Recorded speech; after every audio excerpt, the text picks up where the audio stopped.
आज हमारे mother's day के कैंपेन में हम आपको मिलाना चाहते हैं ममता आंटी से। तो हम जानते हैं उनसे उनकी कहानी। तो आप कब से काम कर रही हैं यहाँ? 3 सालों से।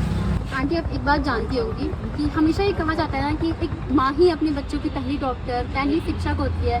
तो आपको क्या लगता है कि जब आप बीमार पड़ जाती हैं उस चीज़ का आपके घर पे, आपके बच्चों पर क्या असर पड़ता है? पड़ता है, सब उन्हें बच्चा में झेलना पड़ता है, हमें भी झेलना पड़ता है, सब में पड़ता है। शादी करने के बाद आपने कभी ये सोचा था कि आपको ये काम करना पड़ जाएगा? ये कौन सोचता है? वो तो जब बच्चे हो जाते तो अपने आप झेलना पड़ता है। छोटे में बचपना में शादी हो गई। किस उम्र में शादी हो गई थी आप? 10-12 साल। तो आपने पढ़ाई लिखाई की? आप कभी स्कूल गई हैं? ज्यादा नहीं है, 2-3 साल बस।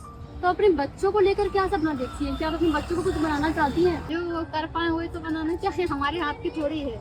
हमें थोड़ी किसी के अंदर घुसना है। हमने अपनी पढ़ाई कर लेते हो रही। अब ऐसे ही बच्चे हमारे हैं, वो पढ़ जाएंगे तो वो ऐसे हो जाएंगे आप की तरह। आपकी जिंदगी में कभी आप बहुत बीमार पड़े हो जब आपको लगा था कि शायद मैं ना बच पाऊँ? एक बार क्या हुआ था? चलना फिरना सारा बंद हो गया था। 3 दिन में बिल्कुल घायल हो गई थी, खड़े भी नहीं हो पा रहे। बोतल चढ़ी थी 18। तो साल भर में आपको क्या लगता है कि आप कितनी बार हॉस्पिटल जाती हैं सिर्फ ऐसे ही रेगुलर चेकअप कराने के लिए? ऐसे नहीं जाती है, जब दवाई लेने होता जब ही जाती। अच्छा, जब तक बहुत बीमार ना पड़ जाओ आप हॉस्पिटल नहीं जाते हो? आपको हॉस्पिटल ना जाना पड़ता और आपके घर में ही आपके पास कुछ ऐसा होता जिसको आप छू करके आप देख पाती कि मेरा बीपी कितना बढ़ गया है, कहीं हमको डायबिटीज तो नहीं हो गया है। उसको कभी ऐसा लगता है कि आपके पास कुछ ऐसा होता तो अच्छा होता? तो ऐसा क्या पता चलेगा घर में? आप नहीं जानते हो? नहीं। Thank you so much Mamta aunty हमारे साथ जुड़ने के लिए। अगर आप जीतती हैं तो आपको एक डिवाइस मिलेगा जो घर पे बैठे बैठे जिससे आप देख सकती हैं कि आपका दिल कितना स्वस्थ है।